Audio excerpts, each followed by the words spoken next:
안녕하세요. 딸아이 하나를 키우고 있는 30대 워킹맘입니다. 사이좋은 부모님 아래서 많은 사랑을 받으며 자란 저는 다른 사람들도 다 저희 가족처럼 사는 줄 알았어요. 서로 노력하고 맞춰주고 이해해주면 어떤 어려움도 이겨낼 수 있다고 믿었지요. 그래서 처음 남편과 만나 사랑에 빠져 마침내 가정을 이루게 되었을 때도 걱정보다는 앞으로 다가올 미래에 대한 설렘과 기대가 컸답니다. 하지만 지금 이렇게 이혼을 목전에 두고 있으니 여러 가지로 착잡한 심정이네요. 대학교에서 경영학을 전공했고 차석으로 졸업했어요. 이후로 교수님의 추천으로 남들보다 조금 유리하게 대기업에 들어갈 수 있었지요. 그런데 막상 입사해보니까 예를 들어 직원이 10명이다 하면 8명이 남자인 부서였습니다. 그렇다 보니 여러 가지로 생각지 못한 애로사항들이 있더라고요. 하나하나 전부 다 나열할 수는 없지만 여자 주제에 혹은 여자는 못해 아니면 여자가 뭘 하냐는 식으로 무시당하는 일이 가장 많았네요. 그럴 때마다 능력도 보여주기 전에 여자라는 이유로 이런 모멸감을 느껴야 한다는 사실이 억울하고 견디기 힘들었어요. 도와달라고 할 만한 곳도 마땅치 않은 상황이었고요. 그렇다고 회사를 때려치자니 저를 보증해주신 교수님 볼낯도 없고 무엇보다 자존심이 상해서 그렇게는 못하겠더라고요. 그래서 어떻게든 버텨내기로 마음을 고쳐먹었습니다. 그런 하대가 반복될수록 더 이를 악물고 주어진 일을 해내려고 했지요. 어떻게든 보란듯이 해내서 능력을 인정받는 게 그 당시 제 인생 유일한 목표였다고 해도 과언이 아닙니다. 그리고 다행히 저희 노력은 결실을 맺어 상사들 눈에 들었고 결국 다른 남자 직원들을 제치고 3년 만에 대리로 승진을 했어요. 하지만 좋은 일이 있으면 나쁜 일도 있기 마련이라더니 대리로 진급하고 얼마 지나지 않아서부터 어쩐 일인지 피로하고 무기력하고 회사 일도 제 자신도 제대로 돌볼 수 없게 되었습니다.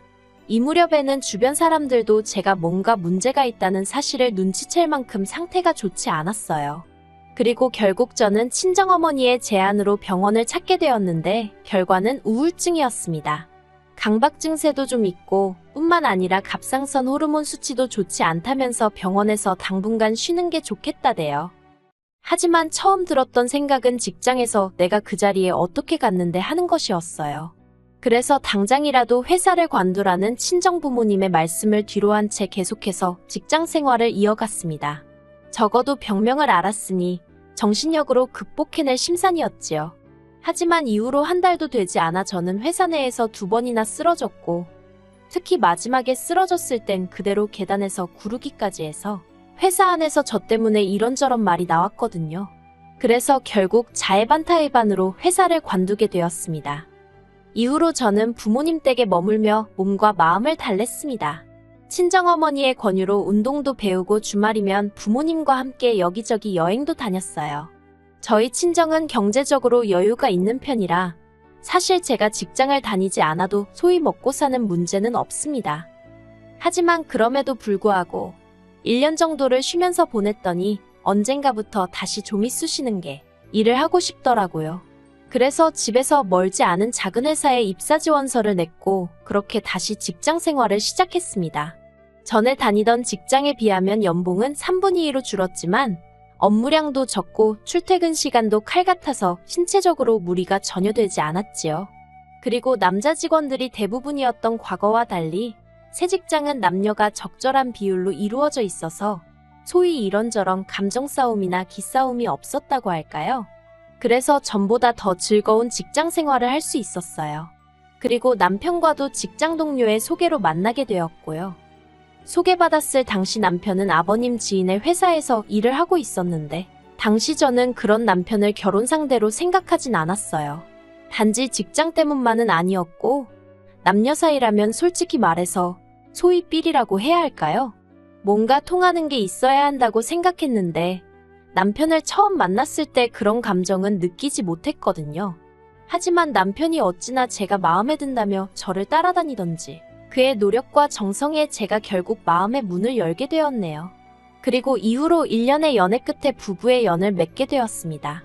사실 말이 나와서 말이지만 지금까지도 마음에 걸리는 일이 하나 있는데 사실 결혼은 남편이 저에게 매달려서 하기로 한 건데 막상 상견례 자리에서는 친정부모님께서 시부모님께 어찌나 저자세이시던지요.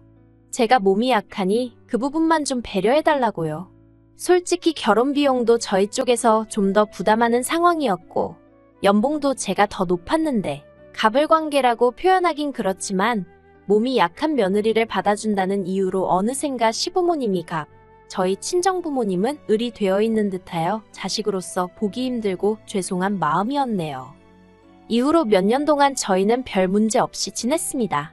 아니, 적어도 저는 그렇게 믿었어요. 하지만 딸애가 어린이집에 들어가고 얼마 지나지 않았을 무렵 남편이 저에게 할 이야기가 있다고 하대요. 그리고는 처음으로 남편이 자기가 다니는 회사가 어떤 곳이고 자기가 지금 어떤 상황에 처해 있는지를 저에게 털어놓았어요. 사실 그전에도 몇 번이고 제가 남편에게 회사는 어떠냐, 다닐만하냐 그런 것들을 물어본 적이 있어요. 아무래도 아버님 지인이 운영하시는 회사니 얼마나 스트레스를 받을까 싶었거든요. 저도 예전 회사를 다닐 땐 때때로 불공평한 상황에서 제 목소리를 내고 싶은 순간도 있었지만 그게 행여나 저를 추천해주신 교수님에게 누가 되진 않을까 걱정스러워 꾹꾹 눌러 참았던 경험이 있었으니까요. 하지만 그럴 때마다 남편은 괜찮다 다닐만하다라는 식으로 둘러댔고 저도 더는 캐묻지 않았습니다. 그런데 이번만큼은 남편이 먼저 힘들어 죽겠다는 거예요. 알고 보니 남편은 다른 직원들과는 매우 다른 처우를 받고 있었습니다. 주 5일제를 칼같이 지키던 다른 직원들과 달리 남편은 주말에도 불려나가기가 일쑤였고 때때로 아버님 지인의 개인적인 심부름을 해야 했다네요. 그리고 무엇보다 남편을 힘들게 했던 건 다른 직원들 앞에서 소위 꼽을 준다고 해야 할까요? 그러면서 늘 한다는 말이 아들 같아서 그런다고 하더래요. 하지만 결과적으론 매사 남편을 인격적으로 모독하고 한마디로 철저히 짓밟고 있었던 거지요. 듣다 보니 어찌나 제가 화가 나던지 그딴 회사를 못하러 다니느냐고 당장에 때려치라 했습니다. 당신이 그렇게까지 피눈물 흘려가며 돈 벌어오는 건 원하지 않는다고요. 그런데 이 이야기가 아버님 귀에 들어갔고 아버님은 저희를 불러 노발대발 화를 내셨어요. 당신 지인이 얼마나 좋은 사람인지 아냐면서 이게 다 남편이 심지가 약하고 물러터져서 그런 거랍니다.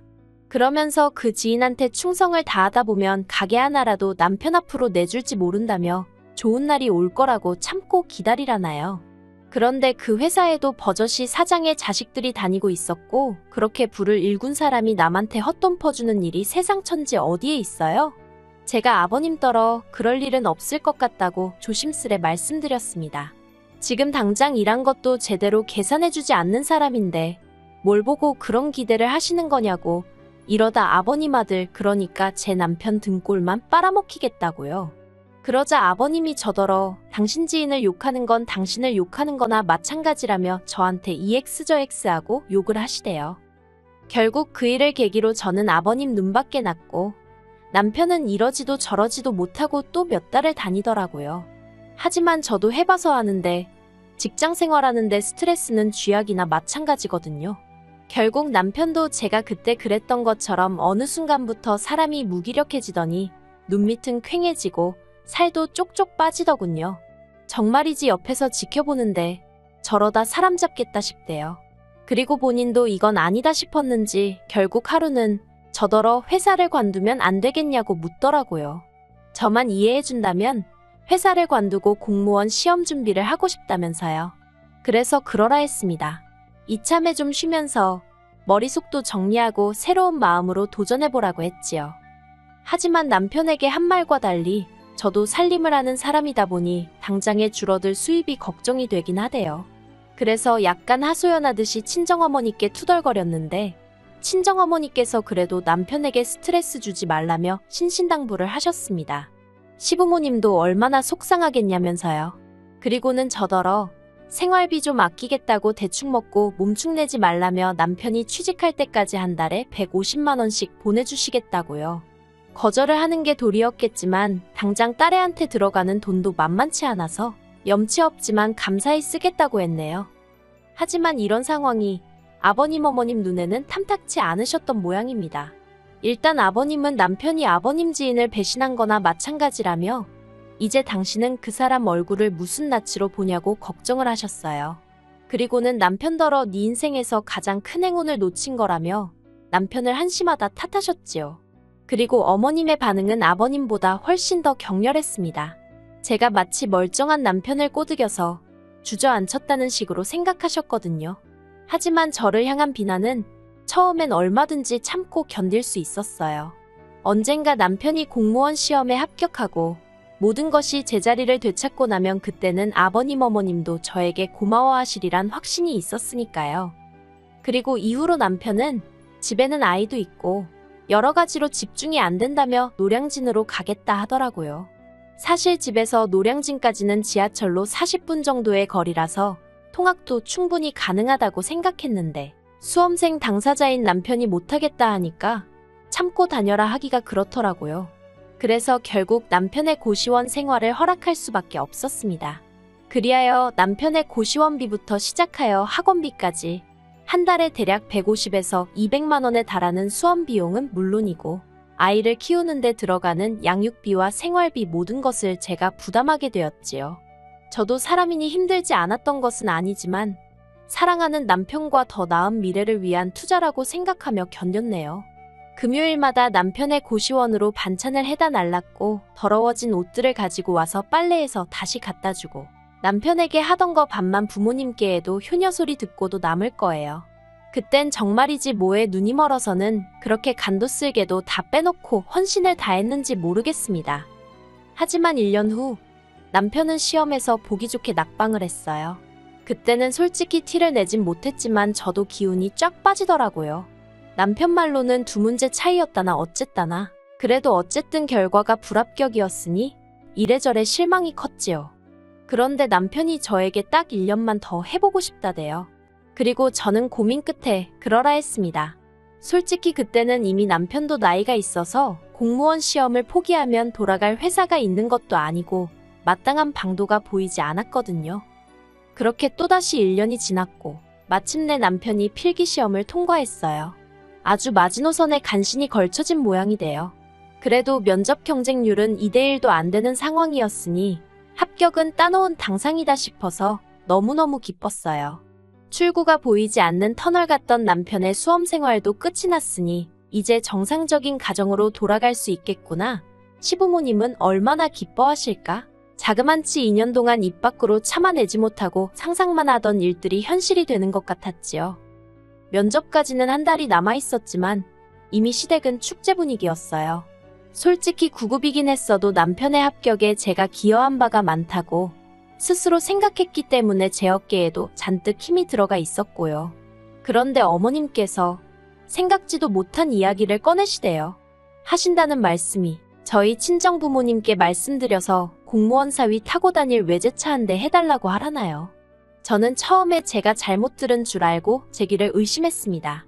결혼할 때도 이미 제가 남편보다 더 해온 상황이었고 그간 남편이 수험생이랍시고 집안을 돌보지 못할 때도 제가 어머님 아버님 용돈까지 대드렸던 상황이었는데 어찌나 어이가 없던지 오죽하면 저도 모르게 어머님더러 진심으로 하시는 말씀이냐고 되물었다니까요. 그러자 어머님께서는 저희 친정부모님께서도 공무원 사위를 두게 되셨으니 그 정도는 해주시는 게 당연한 거 아니냐대요. 그 소리를 들으니 순간 속에서 열불이 올라왔고 저는 어머님께 공무원 사위나마나 당신 딸이 사위 공부시킨다고 개고생하는 거 보시고 어찌나 속상해 하셨는지 모른다고 쏘아붙였어요. 그러자 어머님께서 하신다는 말씀이 옛날에는 여자들이 머리카락도 팔고 그마저도 여의치 않으면 X라도 팔아서 남편 뒷바라지하고 그랬답니다. 그런데 너는 했으면 뭐 얼마나 대단한 일을 했다고 그러냐면서 그까짓 거 돈 몇 푼 쓴 거로 유세 부릴 생각이면 애시당초 집어치우라고 하시는데 솔직히 제가 뭐 큰 거 바란 거 아니었어요.